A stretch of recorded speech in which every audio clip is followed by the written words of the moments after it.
Welcome, Carolina Panther fans. This is Cat Scratch Playback.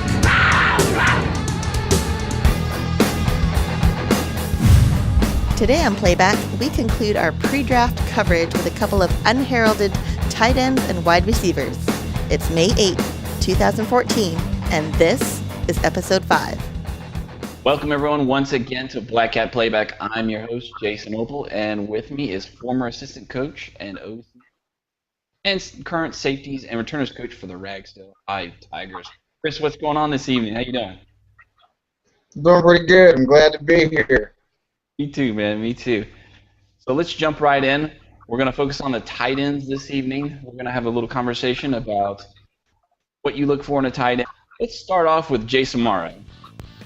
Jace Amaro is an intriguing prospect because he has ideal measurables for an NFL tight end at 6'5", 265 pounds with 34-inch arms.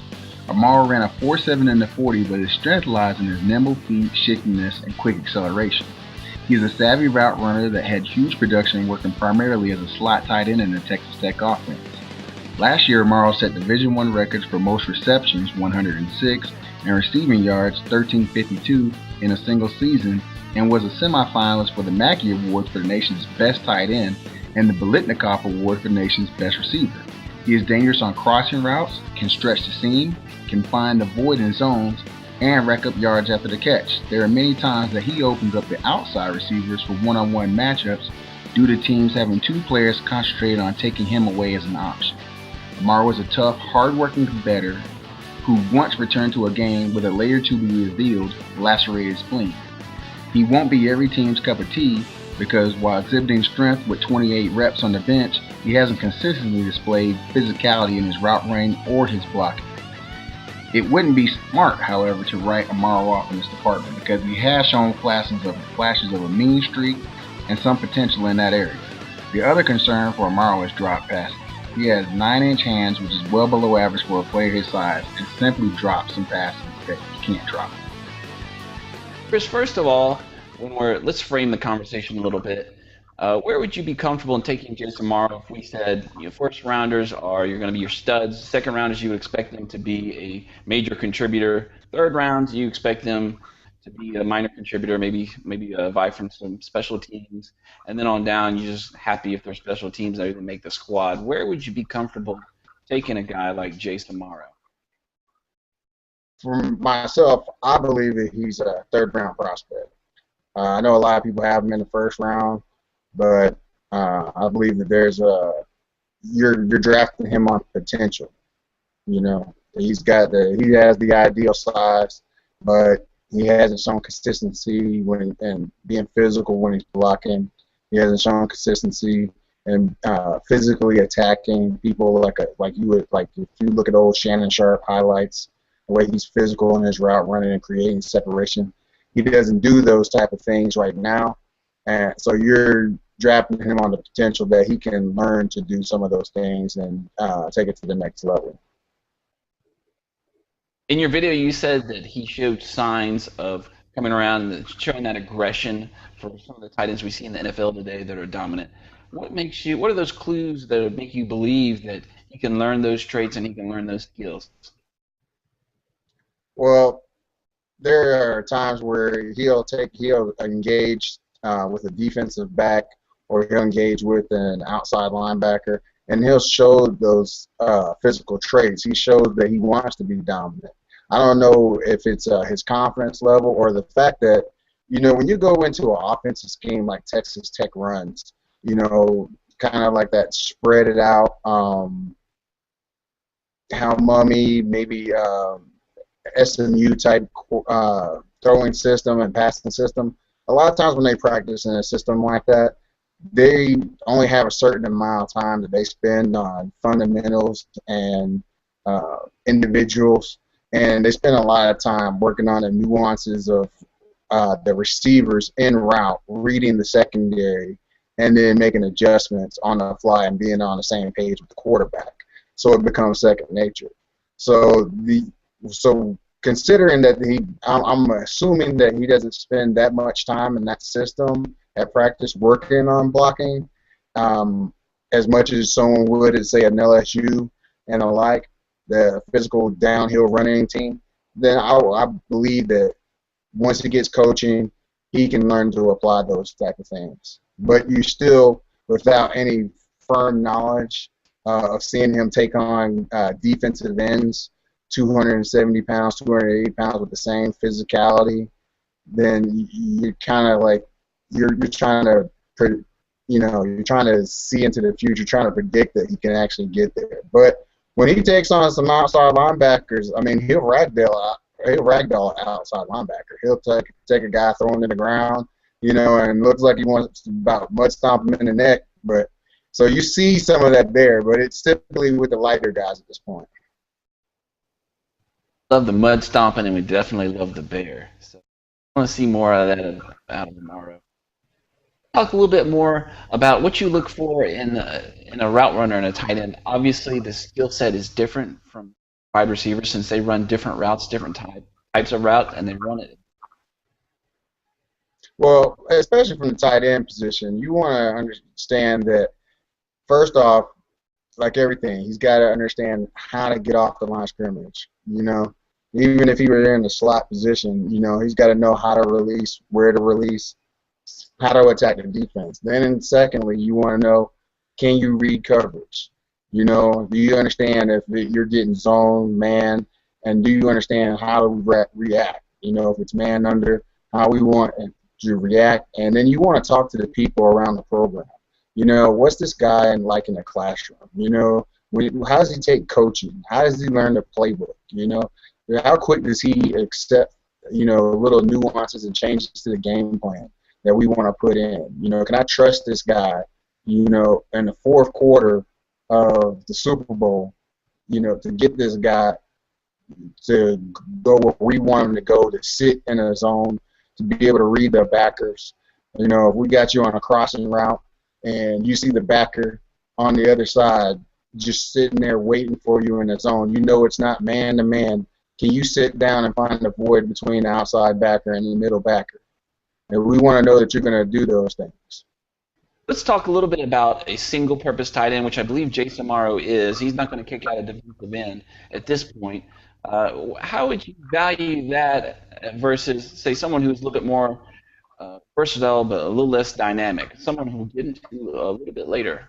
It's all about what type of scheme you want to run. If you want to run a scheme where you can have that guy as a threat, where he can split out, or as people will probably use Amaro, where you bring him in almost as a wing, where you have him blocking down or going across the formation to kick out a defensive end in the running game. It's all about what you like.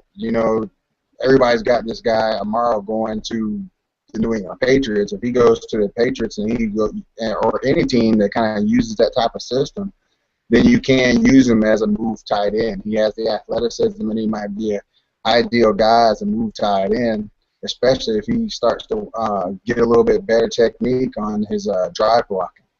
But as far as evaluating that, the value of it, if you're going to be a power run team and you want to get downhill, or you want to have an extra blocker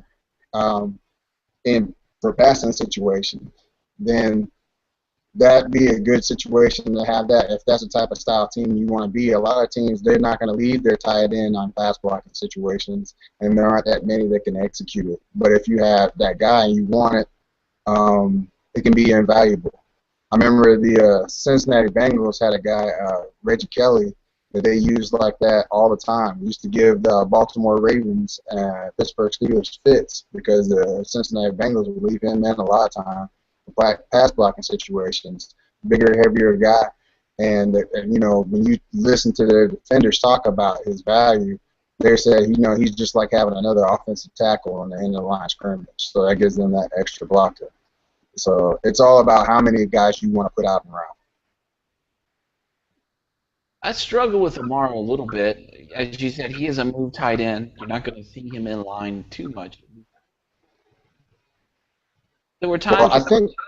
Well, times that he looked almost loping-like. He very much reminded me of sometimes of AJ Green if you put him in a tight end's body and took out a lot of the juice.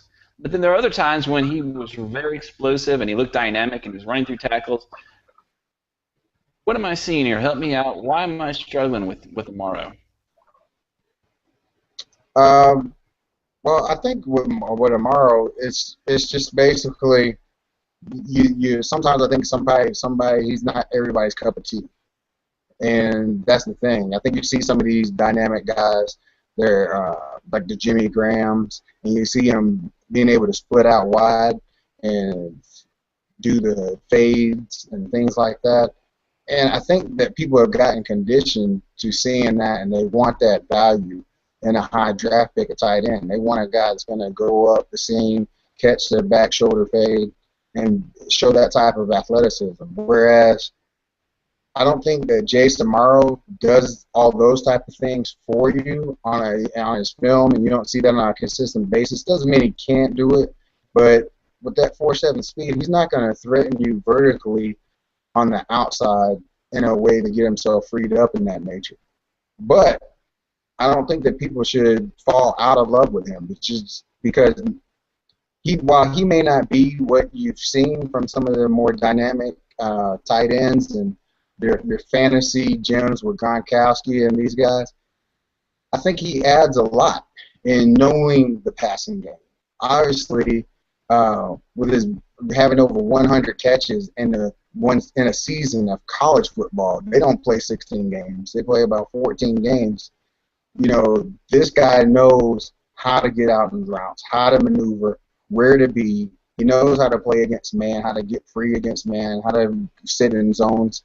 He's excellent on the crossing routes, knowing, you know, where to go, where to be. And you can see some of the savvy. Like, he'll sit there and do a stop-start move on a crossing route if he sees a linebacker sitting down, and he'll get himself free that way. And we've seen in the film, once he gets going, he can accelerate quickly and give you huge chunk plays. And you got to figure, that's got to start wearing on some of these secondaries, where especially you're seeing in the National Football League now, to be diverse, you're seeing teams wanting to go with essentially 2 free safeties that can do both, you know, play that middle, and you don't know exactly what they're going to do. So if some of these teams don't have that thumper back there at strong safety because they're essentially playing 2 free safeties, and we know how corners like to tackle. You get a 265-pound man rolling in the secondary, you know, you can get some huge plays because who's going to bring him down once he gets thrown?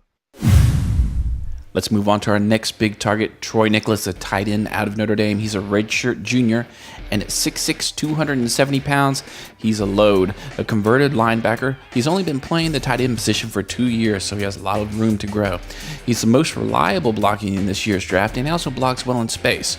He's an intriguing size, straight line speed combination with enough push up the middle to garner the attention of safeties and physically overwhelm linebackers when running routes. He's a big man who catches the ball well outside of his frame and is an excellent safety valve. Also, he has a strong red zone identity and is excellent at making contested catches in traffic. Don't even think about jamming up, he's way too big for that. Now for the cons. I hope you're like your steak rare, Chris, because this one's not quite done cooking yet. Sometimes he doesn't play to his physical abilities, and I would like to see him utilize his physicality and box out defenders more. His route running needs a lot of work. He rounds off routes, runs just a few routes, and it was inline most of the time. Now for his blocking. Although he is an excellent inline blocker, I would like to see him more violent with his hands, and he sometimes reaches. That said, he's not done growing yet, and what he is already impressive. I compare him to Heath Miller, who's been a trusty target for many years for Ben Roethlisberger and whose game is similar to Cam Newton. Mocks project him anywhere between the 2nd and 4th round, and I would be comfortable taking him in the late 3rd to 4th rounds. All right, Chris, you've heard my genius opinion on Troy Niklas. Do with it what you will. Put it in the chipper, put it in the shredder, or frame it and put it on your wall. What do you think? Am I right on with Niklas, or does it need a little work? I think you're about right. I think that, you know, you're taking a little bit of gamble with the guy who hasn't played that much tight end. But as far as a comparison, I think he has that potential. I think that's what people see in him. You know, do I have the potential of getting Heath Miller, which is your ideal tight end? If you're not looking for a more receiver like a Jimmy Graham, then you're looking for a Heath Miller. And I believe that would be a good thing for the Carolina Panthers. Is you got more of a guy that's an inline blocker, when that's not Olsen's forte. I think they would be in a good situation if they could somehow get their hands on Niklas to be that strong inline blocker, and it allowed them to get some advantages in that way. Now, just a few minutes ago, we were talking about factors that you use to judge player versus prospect and how they project. Now, as you said, Niklas has only been playing the position for a couple of years, so it is a little bit of a gamble. That's why I kind of downgraded him down to the third, fourth round, preferably in the fourth round in this year's deep draft. So what makes you think that he either could or could not develop into a more refined receiving threat? I mean, I think he's already a fairly decent blocker. He's already shown a predilection for that, being a converted linebacker. What do you think he needs to work on, and what do you think are his chances of being a really effective pass catcher at the next level? I know last year, mathematically, the question is he going to continue that trend? Well, like most tight ends that come in the National Football League, they're going to have to work on their run blocking technique. Even if you were an excellent run blocking tight end in college, you're still not ready for what you're going to see in the NFL. And that type of athlete you're going to be asked to block on a consistent basis in the NFL. You're out there, you're at Notre Dame, and you're going against Navy and Army. And, I don't mean to, put those teams down in any way, but there's a different type of athlete you're going to face in the NFL day in, day out. So I think those are the things, there's going to be some things as far as like reach blocking, base blocking, and working to the second level and fitting up on guys and not letting them come off on the wrong side. Those are the things that you're going to have to get, perfect. You're going to have to know how to fit up that guy when he's inside of you. How do you work to his inside if we're going to run inside zone? Those are some of the things that you got to learn and excel at if we're going to maximize the offense. So I think that people have to be aware. But at the same time, with the way college football is going, and you don't have, I think Bill Parcells talked about it this week, when you don't have teams like the old Nebraska and old Oklahoma wishbone guys. So you don't have, those nasty, dominant tight ends. That's what you're going to do. You're going to get in a three-point stance. You're going to bow your back. You're going to take off on guys, and they do that on a consistent basis. You got to work with what you got. And if you want to go the route of sealing the edge, using your tight end to seal the edge, working him up to the second level, having him come across the formation and pull sometimes and pull to the interior as well, then Troy Niklas is going to be that type of guy that you have to grab where you can project that he can be that for you in the future. Because a lot of these college tight ends, people are looking for more of the receiving threat. And I think that's why you see actually people moving positions. A guy has been a big receiver, we'll make him a tight end. A guy's been a linebacker, we see he has hands, we'll move him tight end if he's got the fluidity, because we want more of a receiving threat. So I think I think you have to take if that's the scheme that you want to run, that you want to do those different things in the run game, then you're going to have to take a Troy Niklas and develop him into what you need him to be. That's one of the things I thought when I saw Niklas was this guy could be the ultimate safety valve. He has extremely flexible hits as far as catching the football, huge catch radius, and there are times when he was absolutely dominant in the red zone, and I fell in love with it, and I could see where you heard some comparisons, not that I necessarily agree with it. You had some comparisons of, like the Rob Gronkowski light.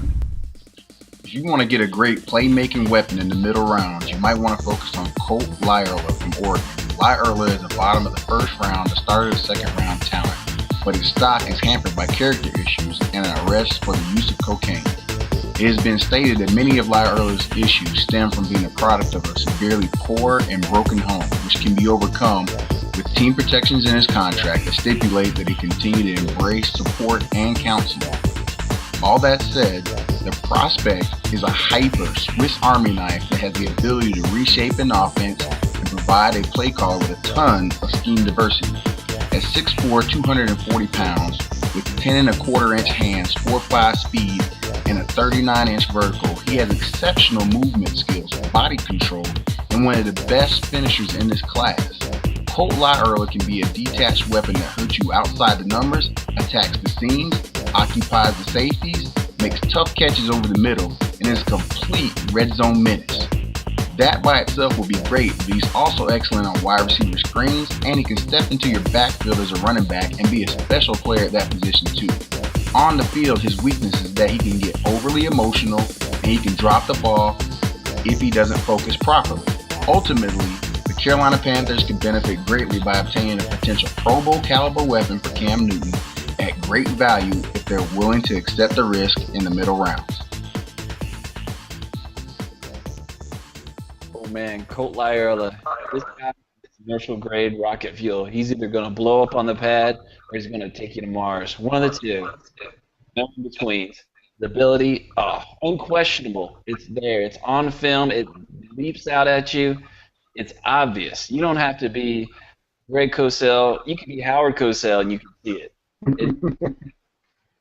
The guy is absolutely amazing. He's explosive, short area quicks, and you can tell he has a want to, a desire to be great. The question is, can he get out of his own way? Yeah, I believe that he's a guy that I think people use a cliche, and they'll say, you know, once you get wealth, you only exacerbate what you already were. I think that a guy with his history of growing up poor, and he of course had his run-in with cocaine, I believe that in the right environment, you know, he has the potential to, you know, to be a guy like a Chris Carter, and that turns it all around. You know, you just got to go have the right mentors in place. The type of thing that the Carolina Panthers did this offseason. Go out and obtain some guys that are great mentors, great character guys, and be great in the locker room, and it'd be a great job of bringing up some young guys. So I definitely like this guy's potential. When you see his film, there's no way you cannot be excited. I think his numbers were limited only by this scheme.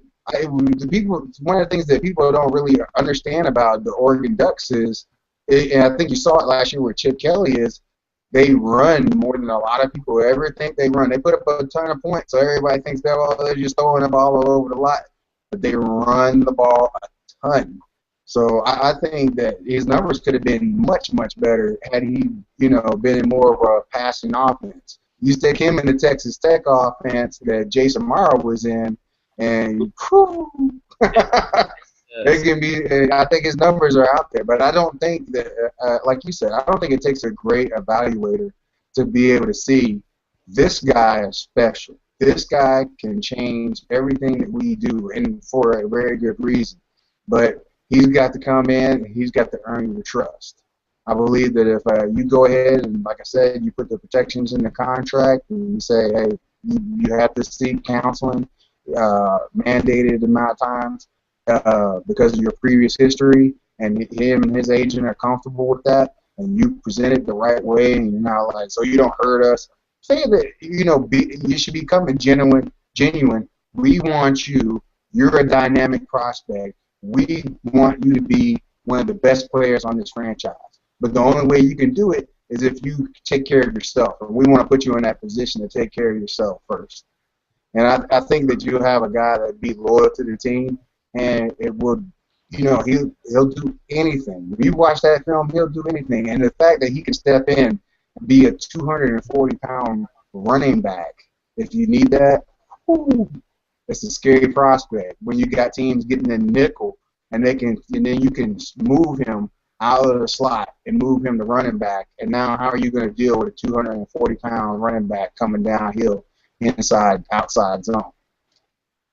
One of the most amazing things about Lyerla, as far as his physical ability, working at the combine, He ran a 4.6 in the 40. He had 1 week to work out. What's this dude gonna run if he, once he gets into playing shape? He's gonna run 4.5, maybe might even run a sub 4.5. And it's, his Well, 10 from what I actually saw, the 4.6 was actually his low time. His high time was 4.47. That is ridiculous. Now we're gushing just a little too much, and we're just a little too giddy right now. There's nothing to say that Lyerla isn't going to be another $1 million talent and nickel hit.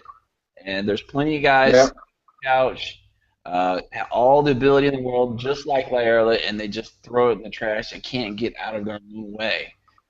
You mentioned the wide receivers room is filled up with veterans, and the one thing that I'm somewhat excited about, if they were to choose Lyerla, excited is probably a wrong word, but if there is a situation Lyerla could go to, Carolina might be one of the best, just because of that wide receiver room, and also Ron Rivera. He does seem to specialize in some of these folks who have difficulties getting out of their own way. Greg Hardy being the prime example. Coming out of college, there was a reason why he dropped to the 6th round. It's because he was crazy, okay, and not good crazy. It was bad crazy. And somehow or another, Ron Rivera was able to channel the bad crazy and turn it into Ronnie Lott good crazy. So now we get the Kraken. So I really hope this kid can turn it around. He could be so special and be, would you say, a hypersonic Swiss Army knife weapon or something like that? I mean, Yeah, he's like a hyper Swiss Army knife. He can do it all. Anything you need him to do, he's going to do it. Absolutely, and he's going to do it full speed. So just 2 speeds, 0 and well, look out, get out the way because it's coming. So what makes you think that Lyerla, and to be fair, his problems, especially with drugs, are really concerning to me because that's not necessarily something that you can just sort of make a decision to get rid of. That just happened late last year. What makes you think that with all the drama and all the issues he had, he's been in the courtroom, what makes you think that this is a reclamation project that can work versus this guy is just not worth even bothering over? He's not. Well, these are things that you have to get in the interview process. And when you bring a guy in for a private workout, you've got to sit down, you've got to talk to this guy. As talented as he is, does he understand scheme? You've got to see that he understands, first off, that he understands football. He can be the most talented kid in the world. Do you understand football? Then you want to talk to him about the character. You want to ask him questions and see where he's at in his head. What have you done? If I were a GM, one of the things I'd like to know is what have you done since you left Oregon to address this issue? And if his agent is worth his salt, I'm sure that he spent some time in rehab or counseling and probably still is involved in rehab and counseling. And they've been working on that since, Oregon. And those are the type of things that you definitely want to go into. Pretty much a lot of his background is out there for, anybody to be able to look up and find anyhow just by doing a Google search. But you want to sit down with that player and look in his eyes and have him actually respond back to you and give you a sense of, his dedication to himself first and foremost and his own well-being. He definitely needs to get better, and I hope he does soon. Hate to see a talent like that wasted. You just look at him in the college level and say, man, what this guy can be, every bit of Aaron Hernandez. Hopefully that story plays out in reverse. He ends up being the reverse Aaron Hernandez who makes it. Best of luck to him in his recovery and in his. If I had to pick one offensive player that I haven't heard any buzz about that could be the how did we not draft that guy prospect, it would be Brandon Coleman out of Rutgers. If you think it's scary to be one of the teams that doesn't draft Johnny Manziel, at least you have his measurables and the potential for injury on scrambles to point to as a reason why. Brandon Coleman, on the other hand, is a wideout that stands 6'6", is 225 pounds, with very long arms at 34 inches. He ran a 4.5 in the 40 and has very good strength numbers for a receiver with 21 bench reps at 225. Coleman uses his strength well in beating press coverage. He moves very well for a man his size, can track the ball well over the shoulder, uses exceptional body control to make plays on the ball, makes defenders miss in space, executes double moves effectively, and can accelerate quickly for the big play. At his height, it's understandable that he's not great at dropping his weight for in cuts, out cuts, and comebacks, but he looks to be a force on fades, slants, corners, double moves, and crossing routes, with the potential to be an exceptional post and check now threat. This is also a prospect that has plus character after being selected a team captain as a junior. He is intelligent enough to quickly digest a playbook, which is an underrated skill in the ever-changing NFL. Coleman does have some concentration issues that lead to drops, and there are some concerns as to why he wasn't more productive. I would be hesitant to drop his stock over production though, because he did not play with an elite quarterback. Overall, I believe he compares very favorably to Plaxico Burress. He could be the steal of this draft, and is definitely a player the Panthers could develop as a go-to number 2 receiver.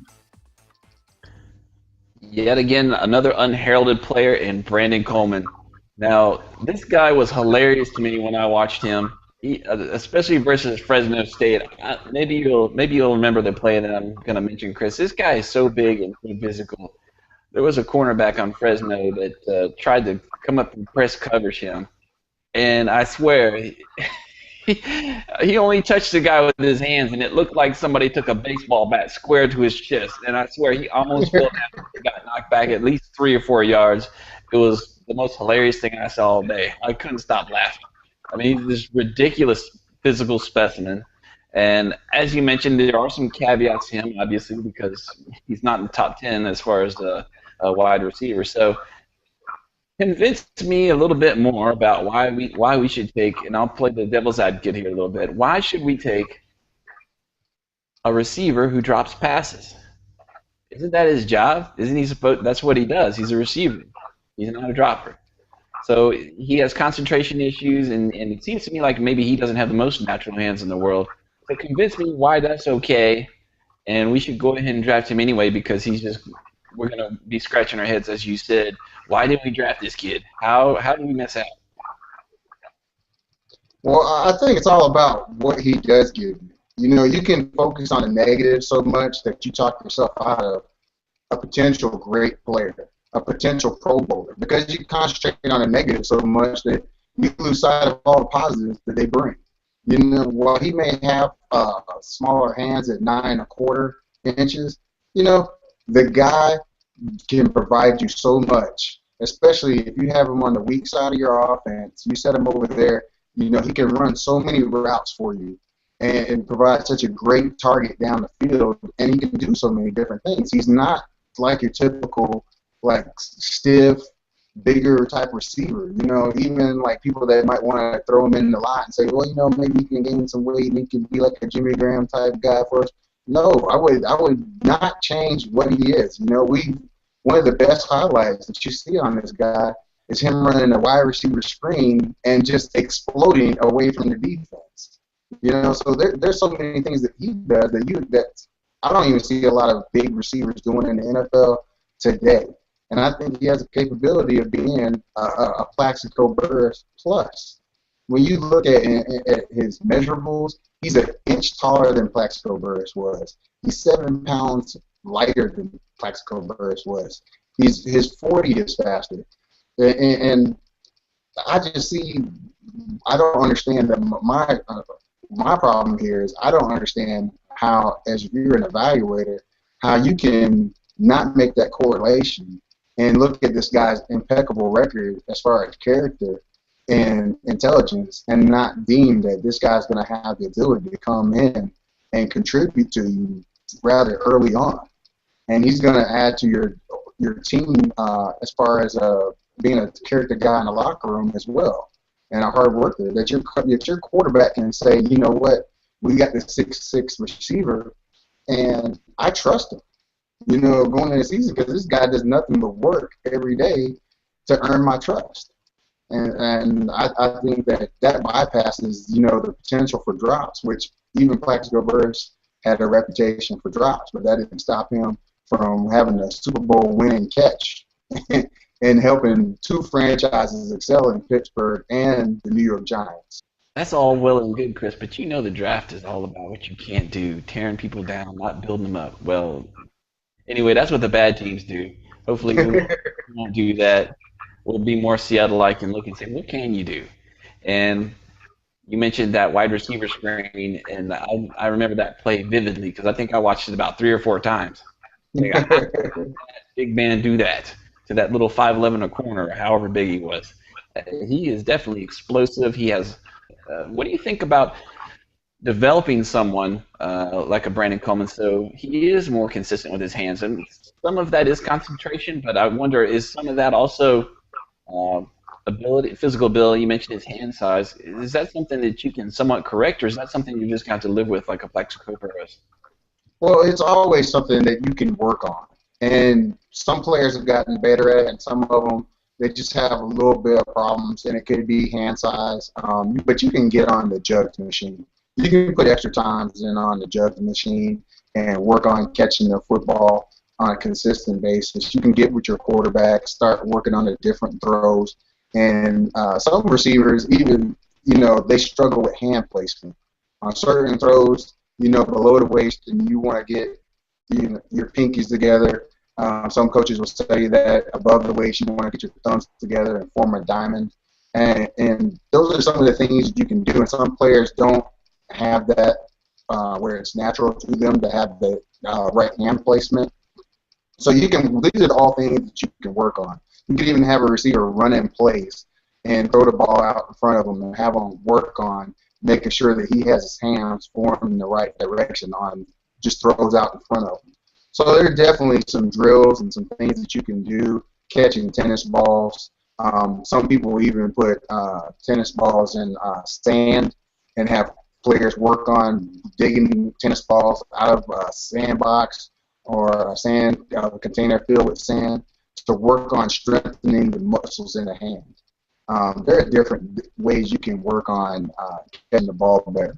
But, I wouldn't I think that from a psychological standpoint, you don't want to harp on it. You just want to have them doing the drills, but you don't want to harp on it with their kid and ruin his confidence where now that you're in his face about dropping balls all the time, that now he's thinking about it all the time because you're talking about it all the time. Just get like a cornerback making a bad play. You say, live for the next play. We know what you bring to the team. Just make the next play. So we don't want any Shaquille O'Neal at the free throw line, all up in your head. So. No, we don't want any of that. Definitely, once he does get the ball in his hands, though, man, it is look out and it's lights out because there's no cornerback, there's no safety that wants any part of this guy because he runs angry and he's explosive. So we'll see where he. I know his stock is kind of all over the place. Where would you feel comfortable drafting a guy like that? In this run, I know everybody's got their own ideas of where a guy can be drafted, and so I probably won't be in line with most people. But I think if you're going to draft a kid like Kelvin Benjamin, where people have questions about his work ethic and things like that, I would have him anywhere in the same range that people have Kelvin Benjamin. If you got Kelvin Benjamin late first, early second, middle of the first, I think that if you're looking for a big receiver, I don't know what else you could want. I mean, everybody's not gonna be Calvin Johnson. You're not gonna get Calvin Johnson type of guy because that guy's gonna go number 1 overall. A guy with big mitts like Mike Evans, he's gonna go in the top 10. If you're a team like San Francisco, Seattle, and you don't have any plans in the next 5 years of, either trading your whole draft to get in the top 10, and you want a big receiver, you probably want to invest in a guy like Brandon Coleman in the first round because that's probably about the only time you're going to have a chance to get a guy like that who's got everything but he will drop a pass from time to time. It's interesting you mentioned Kelvin Benjamin because I heard earlier this morning that Greg Cosell had a mock draft. He actually mocked Kelvin Benjamin to Carolina, so maybe our instincts aren't too far off on him, and maybe not so much on Brandon Coleman. So that's reassuring. Yeah, I mean, and we don't even know what some of these guys are thinking. We could be shocked when a team like Green Bay or someone if they take a Brandon Coleman or somebody moves up early second round and snatches Brandon Coleman, he may be a guy that you're hearing, Mel Kiper Jr., oh, they could have got this guy a little bit later in the draft, but at the same time, can you imagine 6'6", 225 working with Aaron Rodgers? That was you didn't have the hair. It didn't quite work. You have all that hair up in there, the Mel Kiper hair glow. Yeah, so I think I think I would rate him up there in the first, top of the second, especially for teams that feel like they want a big receiver, and I mean, I think it shows that those guys can pay off for you. Even you look at Marlon Brown last year at the University of Georgia, he didn't have huge production at the University of Georgia, had some injury concerns and things like that. He went undrafted, but it didn't stop him from having over 500 receiving yards and 7 touchdowns as a rookie last year. So it pays off, and it shows that these guys with this size and mobility at the same time can really pay off. And you're talking about 7 touchdowns as a rookie. What can a guy like Brandon Coleman, who's got a better resume and better features than Marlon Brown, what can he do as a rookie? That's one of these guys that is going to be intriguing what he does, not necessarily in his first year, but second, third, fourth year, depending on who he goes to. So we'll have to wait and see. I'm getting really excited about the draft to see exactly where all these guys are going to end up and what teams think about them, because I've had a sneaking suspicion that probably more so than most other years, you're going to have huge, enormous disparities on draft boards, especially at wide receiver, because there are so many. It's kind of pick your flavor. So some people who may be really high on the team's draft board, maybe way down on it or may not even be on it. So there's going to be I think it's going to be another year where you have these undrafted free agents like Marlon Brown coming in and having a productive career. So we'll have to see in about, I guess it's about 16 hours from now. So looking forward to that. Now on to one of the most interesting prospects that I've looked at so far. And I'm really intrigued by this guy, and he could be anything. He could be a 0, or he could be 110. So the question is, where do you take a guy like that? I know that sometimes NFL clubs fall in love with what a player could be and not what they should be, and maybe that's where I am. So let's take a listen to him. One of the players I think is not getting talked about nearly enough in this year's draft and is a real enigma is LaDainian Washington out of Missouri. Now, he is 6'4", 195 pounds, and he has a virtually limitless ceiling. He has a great size-speed combination. He runs a 4.4 40, and he has that field-flipping red zone threat that we don't have at the moment. Excellent ball tracking skills, and he's a natural over-the-shoulder catcher, and he has shown some affinity for those back shoulder throws that Cam likes to throw. Also, he's absolutely fearless across the middle, and he's not afraid of contact. He works to get open when plays are extended, and he's a very underrated blocker, especially considering his slight frame. Now for the negative. He also has a virtually limitless floor. He's overall very raw considering he's a redshirt senior. His route running isn't a strength by any means. He rounds off his routes. His hand fighting is not very good, especially considering his size. He bucket catches way too many balls, which makes him a bit of a body catcher. And he has less than ideal production at the college level, although it has always trended up. He's an intriguing day 3 target with a high boom-bust potential, who will make a tempting target for Dave Gettleman and Riverboat Ron in this year's NFL Draft. LaDainian Washington, he is an enigma wrapped in a puzzle, wrapped in an unsolvable riddle that you can only discover the answer to after you've drafted him. And maybe not even then. So, Chris, I do like him, but I am worried. If I was a GM, I'd be very worried about this pick. And I think I'm not alone because I've seen him mocked all over the place, from anywhere from the 4th round to undrafted free agent. So I think that kind of summarizes what kind of prospect this is. And a part of it is he has been a victim of system and quarterback production. So that does make it more difficult to evaluate him. But he has a lot of other issues. But then again, there's a lot of stuff to like. I mean, he has that A.J. Green type frame. He has that explosiveness. Once he gets the ball in the hand in the open field, it is really hard to catch him. Even at the next level, he's going to be explosive and difficult to bring down, I believe, once he gets loose. I think he ran about a 4.47 or 4.43, something like that in the combine in his pro day. So he definitely has that top end acceleration, but he's a true senior. And from all reports, he has good work ethic, but he's extraordinarily raw. And we sort of talked about this a few days ago. And why is that? It seems like if you're a senior, you really should be a lot more polished than what Washington is, and it really has me guessing. So let's talk this through. What do you think about Washington, and what do you think some of the possible explanations are for some of his shortcomings and some of his real lack of development, to be honest with you? Well, I'm not certain about, why he hasn't developed. Sometimes, you have to delve into that when you get on campus, when you talk to people on campus, you talk to the coaching staff. Was it because he had a nagging injury, and so he wasn't able to work on his craft in the off season?